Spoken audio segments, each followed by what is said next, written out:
नमस्कार, मैं गणेश वर्मा अपने इस प्यारे से यूट्यूब चैनल ज्ञान सरोवर क्लासेज में आपका स्वागत करता हूं।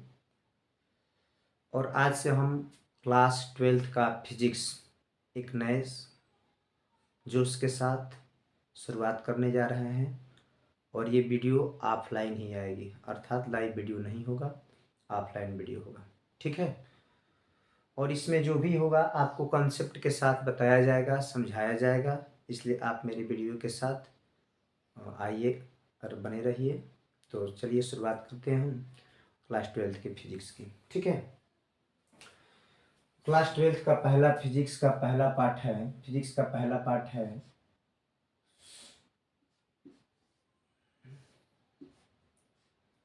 वैद्युत आवेश, है ना। वैद्युत आवेश तथा क्षेत्र। वैद्युत आवेश तथा वैद्युत क्षेत्र। ठीक है। वैद्युत आवेश तथा वैद्युत क्षेत्र। सबसे पहले समझ लेते हैं कि भाई वैद्युत आवेश क्या होता है। ठीक है। जैसा कि पाठ का हेडिंग है वैद्युत आवेश तथा वैद्युत क्षेत्र। तो भाई आवेश क्या है या वैद्युत आवेश क्या है। ठीक है। वैद्युत आवेश क्या है। इलेक्ट्रिक चार्ज बोलते हैं इंग्लिश में। ठीक है। इंग्लिश में बोलते हैं इलेक्ट्रिक चार्ज। वैद्युत आवेश क्या है। ठीक है भाई। आवेश या वैद्युत आवेश बात एक ही है ना। आवेश बोले या वैद्युत आवेश बोले बात एक ही है। तो समझते हैं कि भाई वैद्युत आवेश क्या है। देखिए, आवेश के कारण ही, है ना, आवेश के कारण ही किसी वस्तु में विद्युत प्रभाव और चुंबकीय प्रभाव उत्पन्न होता है। ठीक है। आवेश अगर नहीं रहेगा तो किसी वस्तु में विद्युत प्रभाव और चुंबकीय प्रभाव उत्पन्न नहीं होगा। ठीक है। तो भाई जाहिर सी बात है कि आवेश क्या है। तो भाई क्या बोलेंगे, बोलेंगे कि आवेश आवेश किसी पदार्थ का वह गुण है ना। आवेश किसी पदार्थ का वह गुण है, वह गुण है जिसके कारण, है ना, जिसके कारण उस पदार्थ में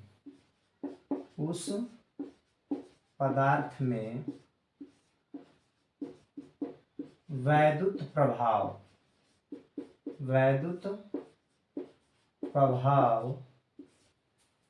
तथा चुंबकीय प्रभाव उत्पन्न होते हैं।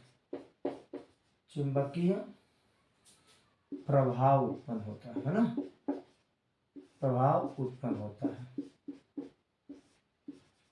क्या लिखा गया है परिभाषा। परिभाषा लिखा गया है कि आवेश किसी पदार्थ का वह गुण है जिसके कारण उस पदार्थ में विद्युत प्रभाव तथा चुंबकीय प्रभाव उत्पन्न होता है।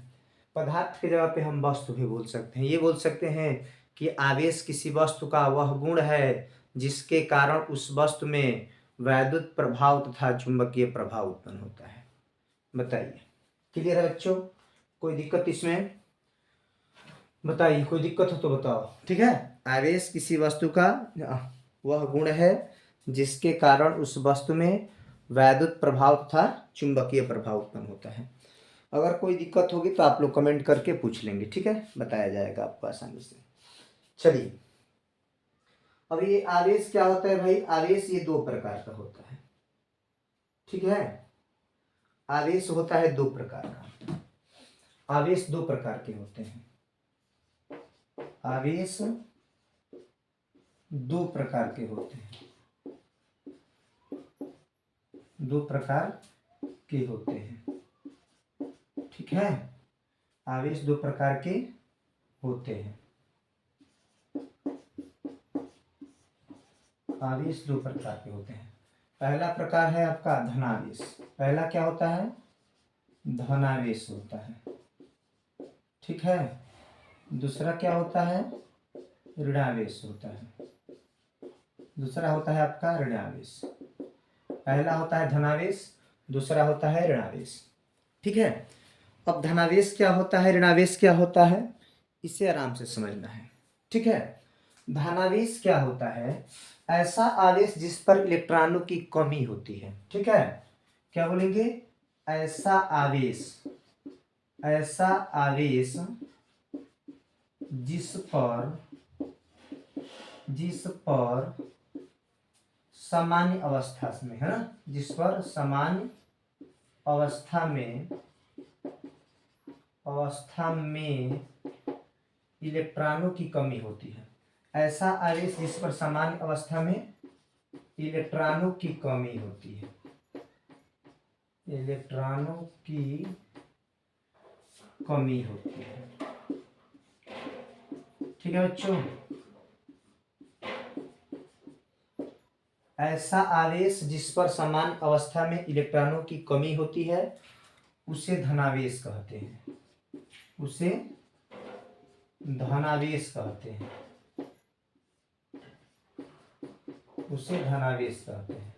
ठीक है, और इसका क्या होगा, इसका उल्टा बोल दीजिए, इसका परिभाषा, इसका परिभाषा क्या होगा भाई, कि ऐसा आवेश, ऋणावेश का परिभाषा क्या होगा, ऋणावेश, है ना, क्या बोलेंगे, ऐसा आवेश, ऐसा आवेश जिस पर सामान्य अवस्था में, सामान्य अवस्था में इलेक्ट्रॉनों की अधिकता होती है, इलेक्ट्रॉनों की अधिकता होती है, अधिकता होती है। ठीक है, क्या है, ऐसा आवेश जिस पर छूट गया है यहाँ पे, है ना, यहाँ पर होगा, ऐसा आवेश जिस पर सामान्य अवस्था में इलेक्ट्रॉनों की अधिकता होती है उसे ऋणावेश कहते हैं, उसे ऋणावेश कहते हैं। ठीक है जी, ऋणावेश कहते हैं। देखो क्या है भाई, आवेश के बारे में हमने बताया पहले कि भाई आवेश किसी पदार्थ का वह गुण है जिसके कारण उस पदार्थ में वैद्युत प्रभाव तथा चुंबकीय प्रभाव उत्पन्न होता है। आवेश दो प्रकार का होता है, पहला धनावेश होता है। धनावेश किसे कहेंगे, तो बोलेंगे ऐसा आवेश जिस पर सामान्य अवस्था में इलेक्ट्रॉनों की कमी होती है उसे धनावेश कहते हैं। ऋणावेश किसे कहते हैं, तो ऐसा आवेश जिस पर सामान्य अवस्था में इलेक्ट्रॉनों की अधिकता होती है। अब देखिए धनावेश को भाई तो प्लस से सभी लोग जानते हैं कि प्लस से लिखेंगे, ऋणावेश को माइनस से लिखेंगे, ये तो कॉमन सी बात है ना। धनावेश को प्लस चिन्ह से प्रदर्शित करते हैं, ऋणावेश को माइनस चिन्ह से प्रदर्शित करते हैं। चलिए इस वीडियो को इसको स्क्रीनशॉट कर लीजिए, मैं इसे थोड़ा इरेज कर दूं।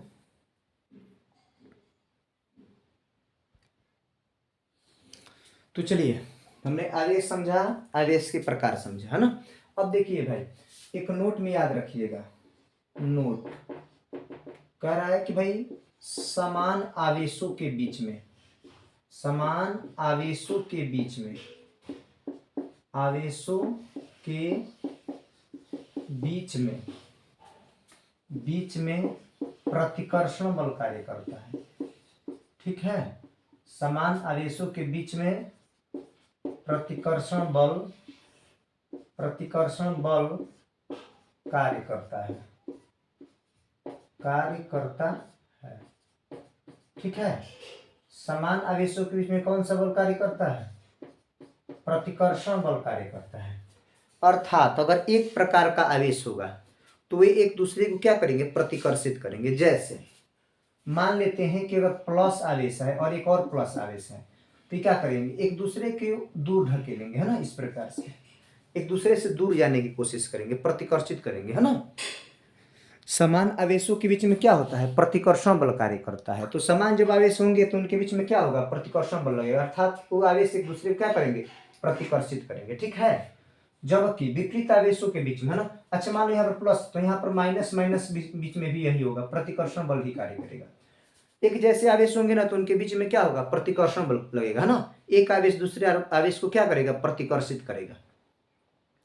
ठीक है, जब समान आवेश होगा ना तो एक आवेश दूसरे आवेश को क्या करेगा, प्रतिकर्षित कर देगा।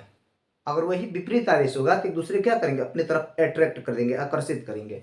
तो वही लिखा हूं मैं, क्या लिखा हूं, समान आवेशों के बीच में क्या करता है, बीच में प्रतिकर्षण बल कार्य करता है। देखो इस प्रकार से चित्र बना रहा हूं। और मान लो प्लस प्लस है, प्लस और प्लस है, तो क्या करेंगे, ये एक दूसरे से प्रतिकर्षित होंगे इस प्रकार से, देखो।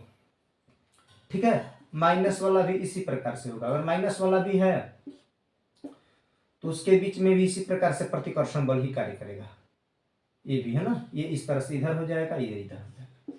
ठीक है, प्रतिकर्षित करेंगे, दूसरे के दूर जाएंगे, दूसरे से दूर जाएंगे। अच्छा, दूसरा नोट क्या कहता है भाई, नोट 1 था, ये नोट 1 है। ठीक है, नोट 2 में हम क्या लिखेंगे कि भाई याद रखिएगा लिखना क्या है, नोट 1 और नोट 2 से मतलब नहीं है, बस याद रखिएगा। अब भाई विपरीत आवेश, क्या बोलेंगे, विपरीत आवेश, विपरीत आवेश एक दूसरे को, है ना, विपरीत आवेश, विपरीत आवेश एक दूसरे को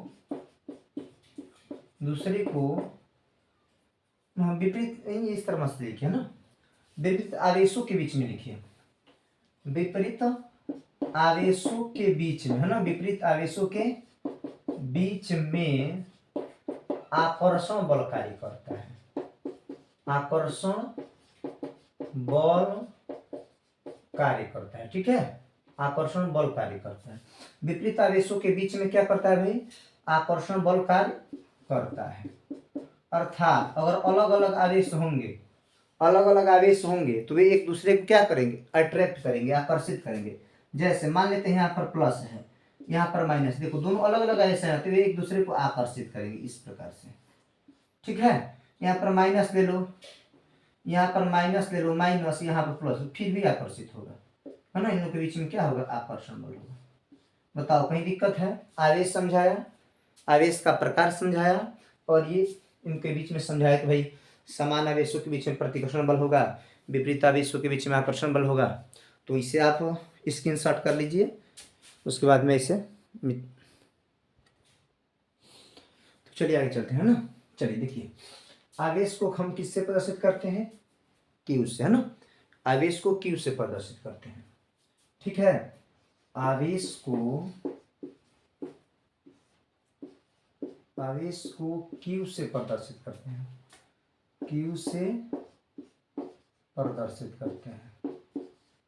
ठीक है भाई, आवेश को क्यू से प्रदर्शित करते हैं। चलिए, अच्छा दूसरा बात भाई, आवेश, है ना, तो Q बराबर होता है I इंटू टी। क्यू बराबर क्या होता है, I इंटू टी, जहाँ Q क्या है, आवेश है, I क्या है, वैद्युत धारा, आगे मिलेगी। ठीक है, I क्या है, वैद्युत धारा, T क्या है, टाइम, समय। चलिए बात करेंगे आवेश के मात्रक की। तो भाई आवेश का मात्रक, आवेश का एसआई मात्रक, आवेश का एसआई मात्रक या एमकेएस इसे ही बोलते हैं। ठीक है, एसआई मात्रक को ही एमकेएस मात्रक बोलते हैं, है ना। आवेश का एसआई मात्रक क्या होता है, एसआई मात्रक कूलाम होता है। ठीक है, आवेश का एसआई मात्रक क्या होता है बच्चे, कूलाम होता है। ठीक है, अब बात करेंगे कि भाई आवेश का एसआई मात्रक कूलाम हो गया, है ना। तो आवेश का सबसे बड़ा मात्रक और सबसे छोटा मात्रक क्या होगा। ठीक है, आवेश का सबसे बड़ा मात्रक और सबसे छोटा मात्रक, चलिए जी आगे बढ़ते हैं। ठीक है, तो भाई आवेश का सबसे बड़ा मात्रक फैराड होता है, आवेश का सबसे बड़ा मात्रक, सबसे बड़ा मात्रक फैराड होता है। ठीक है, फैराड होता है। छोटा मात्रक की बात कर लेते हैं, तो आवेश का सबसे छोटा मात्रक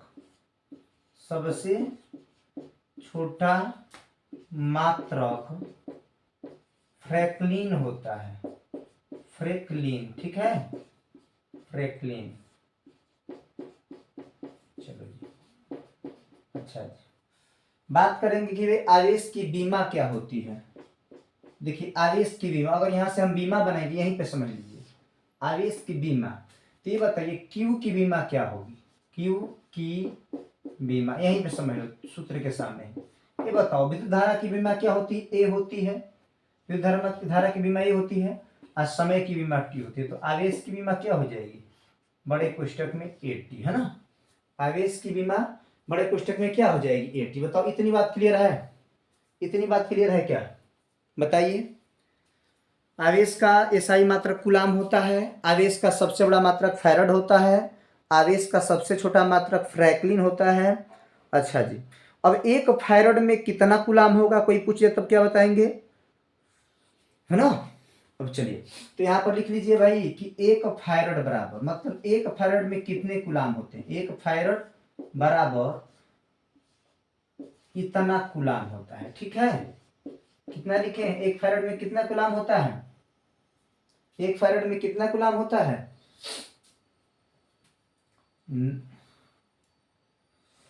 96,500, है ना। 96,500 बोल सकते हैं, 96,500 कूलाम होता है, ठीक है। एक फैराड में कितना कूलाम होता है, 96,500 कूलाम होता है। अच्छा, एक कूलाम में कितना स्टेट कूलाम होगा भाई, ये छोटे मात्रक हैं, ठीक है। चलिए एक फैराड में इतना होता है। आगे बढ़ते हैं, अब इलेक्ट्रॉन के आवेश की बात करेंगे कि भाई इलेक्ट्रॉन पर कितना आवेश होता है, ठीक है। तो भाई इलेक्ट्रॉन का आवेश एक इलेक्ट्रॉन पर, चाहे इसकी आवश्यकता नहीं है, रहने दीजिए, पहले इतना नोट कर लीजिए, ठीक है। इतना नोट कर लीजिए, उसके बाद आगे बढ़ते हैं। इतना नोट कर लीजिए, उसके बाद हम आगे बढ़ते हैं।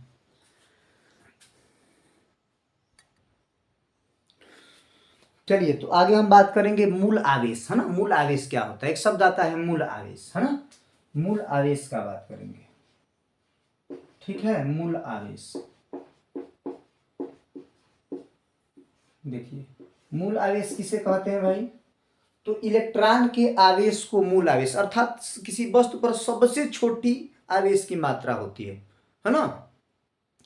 इसे मूल आवेश भी कह सकते हैं, अर्थात इलेक्ट्रॉन के आवेश को ही कहते हैं ना। तो कोई पूछेगा मूल आवेश से आप क्या समझते हैं, तो बोलेंगे कि इलेक्ट्रॉन के आवेश को, ठीक है, इलेक्ट्रॉन के आवेश को मूल आवेश कहते हैं, को मूल आवेश कहते हैं, ठीक है। इलेक्ट्रॉन के आवेश को मूल आवेश कहते हैं। इसे स्मॉल ई से प्रदर्शित करते हैं, इसे स्मॉल ई से प्रदर्शित करते हैं, ठीक है। इलेक्ट्रॉन के आवेश को मूल आवेश कहते हैं और इसे स्मॉल ई से प्रदर्शित करते हैं। अब बताओ कि इलेक्ट्रॉन का आवेश कितना होता है, तो ई बराबर होगा 1.6 गुणे 10⁻⁻19 कूलाम, ठीक है। इलेक्ट्रॉन के आवेश की प्रकृति कैसी होती है, तो ऋणावेशित होता है ना। इलेक्ट्रॉन पर ऋणावेश होता है, ठीक है। इलेक्ट्रॉन के आवेश की प्रकृति होती है ऋणात्मक, ठीक है। नोट में लिख लीजिए इसे, ठीक है। इलेक्ट्रॉन के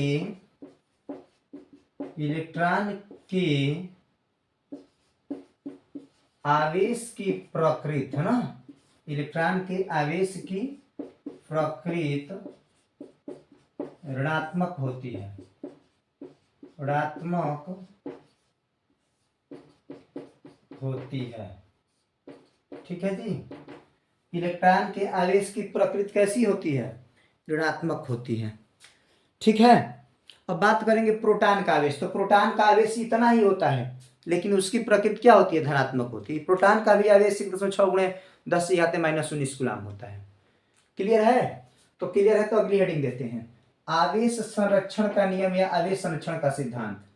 आवेश संरक्षण का नियम बोल सकते हैं या सिद्धांत, कोई दिक्कत नहीं है। आवेश संरक्षण का नियम बोले या आवेश संरक्षण का सिद्धांत, सिद्धांत ही बोलिए, ठीक है, सिद्धांत बोलते हैं। आवेश संरक्षण का सिद्धांत, आवेश संरक्षण का सिद्धांत। अब भाई देखिए, कोई भी संरक्षण होगा ना तो एक बात याद रखिएगा, देखो यहाँ पर आवेश संरक्षण है, उसी प्रकार से ऊर्जा संरक्षण होता है, संवेग संरक्षण होता है। तो भाई जिस संरक्षण की बात कहेगा तो उस राशि को न तो हम उत्पन्न कर सकते हैं और न ही नष्ट कर सकते हैं, बल्कि एक पदार्थ से दूसरे पदार्थ पर क्या कर सकते हैं, भेज सकते हैं, रूपांतरित कर सकते हैं या स्थानांतरित कर सकते हैं। तो ही बात यहाँ पर बोल रहा है ना। आवेश संरक्षण का सिद्धांत क्या है बताओ। तो आवेश संरक्षण अर्थात आवेश संरक्षित रहता है। तो भाई बोलेंगे कि इस सिद्धांत के अनुसार आवेश क्या होता है भाई, संरक्षित रहता है, अर्थात आवेश को न तो उत्पन्न किया जा सकता है और न ही नष्ट किया जा सकता है ना। बताओ, इस सिद्धांत के अनुसार आवेश को न तो उत्पन्न किया जा सकता है और न ही नष्ट किया जा सकता है, बल्कि इसे एक पदार्थ पर से दूसरे पदार्थ पर भेजा जा सकता है ना, स्थानांतरित किया जा सकता है, इस प्रकार से बोल सकते हैं, ठीक है। तो क्या बोलेंगे, है ना, इस सिद्धांत के अनुसार, इस सिद्धांत के अनुसार, सिद्धांत के अनुसार आवेश को न तो उत्पन्न किया जा सकता है, उत्पन्न किया जा सकता है और ना ही नष्ट किया जा सकता है, नष्ट किया जा सकता है। बताइए क्या सिद्धांत कहता है भाई, सिद्धांत कहता है कि भाई इस सिद्धांत के अनुसार आवेश को न तो उत्पन्न किया जा सकता है और न ही नष्ट किया जा सकता है। तो क्या किया जा सकता है, एक पदार्थ पर से दूसरे पदार्थ पर भेजा जा सकता है ना, बल्कि इसे एक वस्तु से, है ना, एक वस्तु से या एक पदार्थ से, एक वस्तु से दूसरी वस्तु पर, दूसरी या दूसरे, है ना, दूसरी या दूसरे एक वस्तु से इसे एक वस्तु से दूसरी वस्तु पर भेजा जा सकता है, मतलब भेज सकते हैं या स्थानांतरित कर सकते हैं, ठीक है, भेजा जा सकता है। बताइए कोई दिक्कत बच्चे, ठीक है, बताओ आ रहा है समझ में, कोई दिक्कत होगी तो कमेंट कीजिएगा, ठीक है। या मेरा व्हाट्सअप नंबर है 78433576 7800433576, है ना। इस पे आप व्हाट्सअप कर सकते हैं या कॉल करके कुछ पूछ भी सकते हैं अगर कोई सस्पिशन होगा तो, ठीक है। तो बताइए कैसा लगा ये क्लास आपको, ठीक है, समझ में आ रहा है आपको। चलिए तो आगे चलते हैं फिर। चलिए तो अगला हेडिंग देखते हैं, ठीक है। अगला हेडिंग क्या कहता है हमारा, अगला हेडिंग है हमारा आवेशों का क्वांटीकरण, ठीक है। आवेशों का क्वांटीकरण क्या है भाई, तो भाई देखो आवेशों का क्वांटीकरण क्या है, तो कह रहा है किसी आवेश पर उपस्थित, किसी पदार्थ पर उपस्थित आवेश की कुल मात्रा, है ना, किसी पदार्थ पर उपस्थित, किसी पदार्थ पर उपस्थित, पदार्थ पर उपस्थित उपस्थित आवेश की कुल मात्रा, आवेश की कुल मात्रा मूल आवेश का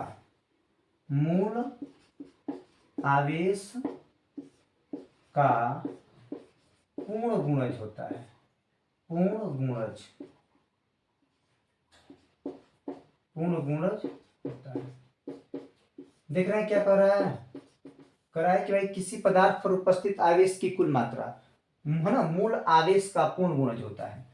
किसी पदार्थ पर उपस्थित आवेश की कुल मात्रा मूल आवेश का पूर्ण गुणज, अर्थात इलेक्ट्रॉन के आवेश का पूर्ण गुणज। अब अर्थात क्या होगा भाई, Q बराबर N इंटू ई, Q बराबर N इंटू ई, है ना। अब Q क्या है, Q क्या है, पदार्थ पर Q बराबर पदार्थ का आवेश, पदार्थ पर उपस्थित आवेश। Q क्या है, Q क्या है, पदार्थ पर उपस्थित आवेश। N क्या है भाई, इलेक्ट्रॉनों की संख्या है। N क्या है, इलेक्ट्रॉनों की संख्या है, इलेक्ट्रॉनों की संख्या, ठीक है। N क्या है, इलेक्ट्रॉनों की संख्या। अच्छा E क्या है भाई, इलेक्ट्रॉन का आवेश है। आप जानते हैं कि इलेक्ट्रॉन का आवेश कितना होता है, इसके पहले मैंने समझाया है ना। E क्या है, इलेक्ट्रॉन का आवेश है। इलेक्ट्रॉन का आवेश क्या होता है, 1.6 गुणे 10⁻19 कूलाम होता है, ठीक है। तो आज का टॉपिक यहीं पे समाप्त करते हैं और हमारी और आपकी मुलाकात अगले टॉपिक के साथ होगी, है ना। और ये हमारा पहला लेक्चर इस प्रकार से समाप्त हुआ, है ना। इसमें कोई भी दिक्कत हो तो आप हमें कमेंट कर सकते हैं, ठीक है। और वीडियो अच्छी लगे तो मेरे चैनल को सब्सक्राइब कीजिए और अपने मित्रों के पास शेयर कीजिए, ठीक है। मैं बहुत जल्दी ही अपना क्या बोलते हैं डिजिटल बोर्ड लेने वाला हूँ, ठीक है। तो आज क्लास को समाप्त करते हैं यहीं पे।